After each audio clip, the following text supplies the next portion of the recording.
Reka uyu munsi nkugisha akantu k'ubwenge kuri telefone yawe. Telefone yawe ushobora kuba wayifata mu gihe baguhamagaye, cya gihe uri guhamagara umuntu nyine ya background iza hahandi haba handitse izina ry'umuntu, uri kubona uburyo ki ushobora kuba wakongeza. Urugero nk'uku nguku nk'aka gafoto, aka ngaka uri kubona ko aha ngaha haba harimo background itandukanye nyine mu gihe uri kuvugana n'umuntu. None uyu munsi ngiye kukwereka buryo ki iyi background izajya ihinduka, hakaba hazamo video cyangwa se hakaba hazamo ifoto bitewe nyine n'uburyo wabyemejemo. Have uyu munsi mbikwereka uburyo ki babikora. Niba utarakanda like ikande, ukande na follow niba utariyandikisha ku muryango mugari w'abantu badukurikirana kuri TikTok. Ntuze kwibagirwa kujya muri comment ngo wandikemo igitekerezo cya video cyangwa se akandi kantu ushaka ko twakwigisha kuri telefone yawe. Habe mbikwereke.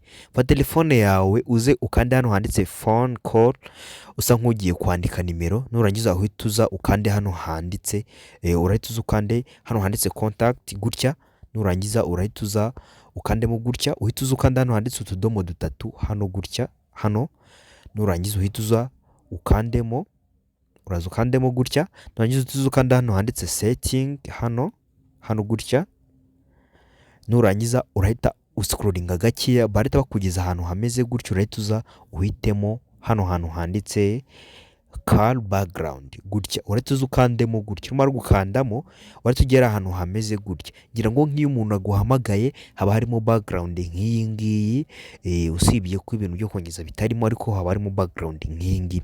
Nuvuga ngo rero ikintu uri bukore kugira ngo uhindure ino background, uraza ukande hano handitse background hano nga gutya, atuzo hakande gutya, batakugeza mu mafoto yawe cyangwa se amavideo, kubera ko ngiwe nshaka gushyiramo video havenze kandi hano ninagiza nze mpitemo ino video iyi ngiyi, dore ni ngiyi nshaka kwemezamo. None kugira ngo ijyemo neza uraza ugahita nyine kugira ngo ibe yemejemo, uraza ugakanda hano hantu kuri aka gakasi gutya, ukahemeza, ugahita usa ukayireba nyine.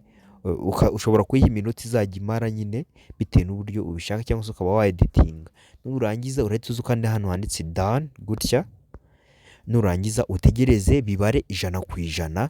Nimara kuba 100% tayari iraba yagiyemo. Ngira ngo urabibona. Ikindi kintu uba usigaje ahangaha, uhita uza ugakanda hano handitse set as call background hano gutya. Ubwo ndaza amakande, nimara kuhakanda tayari video yacu iraba yagiyemo.